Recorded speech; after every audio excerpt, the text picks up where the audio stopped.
ಗಳತ್ರಯಮಾನಿ ಶ್ರೀಕುಂಭಿನಿ ಮಹಾದುರ್ಗಾಂ ಭೃಣಿರುಕ್ಮಿಣಿಯು ಸತ್ಯ ಶಾಂತಿ ಕೃತಿ ಜಯೆ ಮಾಯೆ ಮಹಲಕುಮಿ ಜನಕಜಾ ಕಮಲಾಲಯ ದಕ್ಷಿಣೆಯು ಪದ್ಮ ತ್ರಿಲೋಕೇಶ್ವರಿ ಅಣುಮಹತ್ತಿನೊಳಿದ್ದು ಉಪಮಾರಹಿತಳೆನಿಸುವಳು. ಸ್ಮರಾಮಿ ಭವ ಸಂತಾಪ ಹಾನಿದಾಮೃತ ಸಾಗರಂ ಪೂರ್ಣಾನಂದಸ್ಯ ರಾಮಸ್ಯ ಸಾನುರಾಗಾವಲೋಕನಂ.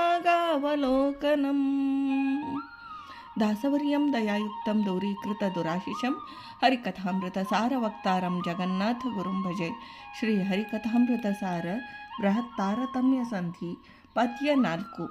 ಗುಣತ್ರಯಗಳಭಿಮಾನಿ ಕುಂಭಿಣಿ ಮಹಾದುರ್ಗಾಂಬೃಣಿ ಎಂಬ ಈ ಪದ್ಯದಲ್ಲಿ ಶ್ರೀ ಜಗನ್ನಾಥದಾಸಾರ್ಯರು ಈಶಕೋಟಿ ಪ್ರವಿಷ್ಟಳಾದ ಶ್ರೀ ಲಕ್ಷ್ಮೀದೇವಿಯರ ರೂಪ ವಿಶೇಷಗಳನ್ನು ಅವತಾರ ವಿಶೇಷಗಳನ್ನು ತಿಳಿಸುತ್ತಾರೆ. ಮೂಲ ಪ್ರಕೃತಿಯು ತ್ರಿಗುಣಾತ್ಮಕವಾದದ್ದು. ಅದೇ ಪ್ರಾಕೃತ ಸತ್ವ ರಜ ಎಂಬ ತ್ರಿಗುಣಗಳು. ಈ ಗುಣ ವೈಷಮ್ಯದಿಂದ ಶ್ರೀಹರಿಯು ಸ್ವ ಇಚ್ಛೆಯಿಂದ ಜಗತ್ತನ್ನು ಸೃಷ್ಟಿಸುತ್ತಾನೆ. ಶ್ರೀ ಲಕ್ಷ್ಮೀದೇವಿ ಮೂಲ ಪ್ರಕೃತಿಯ ಸಹಜ ಧರ್ಮಗಳಾದ ತ್ರಿಗುಣಗಳಿಗೆ ಅಭಿಮಾನಿಯು. ಇದರಿಂದ ಶ್ರೀಲಕ್ಷ್ಮಿಗೆ ಚಿತ್ಪ್ರಕೃತಿ ಎಂದು ಹೆಸರು. ಸತ್ವಗುಣಕ್ಕೆ ಶ್ರೀರೂಪದಿಂದಲೂ, ರಜೋಗುಣಕ್ಕೆ ಭೂರೂಪದಿಂದಲೂ ಮತ್ತು ತಮೋಗುಣಕ್ಕೆ ದುರ್ಗಾರೂಪದಿಂದಲೂ ಅಭಿಮಾನಿಯಾಗಿದ್ದಾಳೆ. ಮಹಾಪ್ರಳಯ ಕಾಲದಲ್ಲಿ ಶ್ರೀನಾಮಕಳಾಗಿ ಪ್ರಳಯೋದಕವಾಗಿಯೂ, ಭೂನಾಮಕಳಾಗಿ ವಟಪತ್ರ ರೂಪಗಳಾಗಿಯೂ ಮತ್ತು ದುರ್ಗಾನಾಮಕಳಾಗಿ ಅಂಧಕಾರ ರೂಪಗಳಾಗಿಯೂ ಎಡೆಬಿಡದೆ ಪ್ರಳಯೋದಕದಲ್ಲಿ ಶಯನಿಸಿರುವ ಆದಿಮೂಲ ರೂಪಿ ಶ್ರೀಮನ್ನಾರಾಯಣನನ್ನು ಸೇವಿಸುತ್ತಿರುವಳು. ಶ್ರೀದೇವಿಯು ಸದ್ಗುಣ, ಪ್ರಭಾ ಇತ್ಯಾದಿ ಗುಣಯುಕ್ತಳು. ಭೂದೇವಿಯು ವರಾಹ ಪತ್ನಿ ಎನಿಸಿದ್ದು ಶ್ರೀಲಕ್ಷ್ಮಿ ಆವೇಶಯುಕ್ತಳು. ಸರ್ವವೇದಾಭಿಮಾನಿಯಾದ ಶ್ರೀರಮಾ ರೂಪವು ಅಂಬೃಣಿ ರೂಪವು. ಜಗತ್ತನ್ನೇ ಸೃಷ್ಟಿ ಮಾಡುವ ಉದ್ದೇಶ ವಟಪತ್ರ ಶಯನನಾಗಿದ್ದ ಆ ಚಟುಲ ವಿಕ್ರಮನನ್ನು ಅಂಬೃಣಿ ಸೂಕ್ತದಿಂದ ಪ್ರಾರ್ಥಿಸುತ್ತಾಳೆ. ಭೀಷ್ಮಕರಾಜನ ಪುತ್ರಿ ರುಕ್ಮಿಣೀ ದೇವಿ ಶ್ರೀಕೃಷ್ಣನ ಪತ್ನಿ ಸಾಕ್ಷಾತ್ ಲಕ್ಷ್ಮೀ ರೂಪಳು. ಸತ್ರಾಜಿತ ರಾಜನ ಪುತ್ರಿ ಸತ್ಯಭಾಮೆ ಕೃಷ್ಣರಮಣಿ ಸಾಕ್ಷಾತ್ ಶ್ರೀ ರಮಾರೂಪಳು. ಶ್ರೀಕೃಷ್ಣನ ಅಷ್ಟಮಹಿಷಿಯರಲ್ಲಿ ಪ್ರಧಾನರು. ಇದು ಪ್ರಥಮ ಮತ್ತು ದ್ವಿತೀಯ ಸ್ಥಾನ. ನೀಲವರ್ಣಯುಕ್ತನಾದ ಅನಿರುದ್ಧನ ಪತ್ನಿ ಶಾಂತಿದೇವಿ. ಅನಿರುದ್ಧನು ಸೂಕ್ಷ್ಮ ಸೃಷ್ಟಿಗೆ ಕಾರಣನು. ರಕ್ತವರ್ಣ ವಿಶಿಷ್ಟನಾದ ಪ್ರದ್ಯುಮ್ನನ ಸತಿ ಕೃತಿ ನಾಮಕಳಾದ ಶ್ರೀರಮ. ಪ್ರದ್ಯುಮ್ನನು ಸೃಷ್ಟಿ ಸ್ಥಿತಿಗಳಿಗೆ ಕಾರಣರೂಪನು. ಜಯಾದೇವಿಯರು ಪಿಂಗಳ ವರ್ಣನಾದ ಸಂಕರ್ಷಣನ ಪತ್ನಿ. ಸಂಕರ್ಷಣನು ಲಯಕಾರಕನು. ಕೃಷ್ಣ ವರ್ಣಾತ್ಮಕರಾದ ಶ್ರೀ ವಾಸುದೇವನ ಪತ್ನಿ ಮಾಯಾದೇವಿ. ಸಜ್ಜನರಿಗೆ ಮೋಕ್ಷಪ್ರದ ರೂಪವು.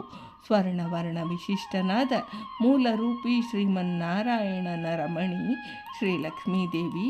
ಅಂತರ್ಬಹಿಶ್ಚ ವ್ಯಾಪ್ತ ರೂಪ, ಸರ್ವಜಗದಾಶ್ರಯ ರೂಪ. ಜನಕರಾಜನ ಪುತ್ರಿ ಸೀತಾದೇವಿ ಜನಕಜ. ಸಮುದ್ರ ಮಥನ ಕಾಲದಲ್ಲಿ ಸಾಗರದಲ್ಲಿ ಹುಟ್ಟಿದ ಕುಪುಲಾಲಯ ವರುಣಪುತ್ರಿ. ಕ್ಷೀರಸಾಗರ ಕನ್ನಿಕೆ. ಯಜ್ಞ ನಾಮಕ ಶ್ರೀಹರಿಯ ಪತ್ನಿ ದಕ್ಷಿಣಾದೇವಿ. ಶ್ರೀನಿವಾಸನ ಪತ್ನಿ ಪದ್ಮಾವತಿ.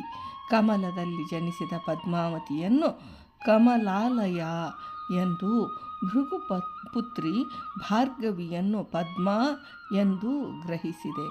ಬ್ರಹ್ಮಾಂಡಗತ ತ್ರಿಲೋಕಗಳಿಗೂ ಜನನಿಯಾದ್ದರಿಂದ ತ್ರಿಲೋಕೇಶ್ವರಿ ಎನಿಸುವಳು. ತ್ರಿಲೋಕಾಧಿಪತಿ ತ್ರಿವಿಕ್ರಮ ನಾಮಕನಾದ ಶ್ರೀಮನ್ನಾರಾಯಣ. ಅವನ ಪತ್ನಿಯೇ ತ್ರಿಲೋಕೇಶ್ವರಿ ನಾಮಕಳಾದ ಜಗಜ್ಜನನಿಯು.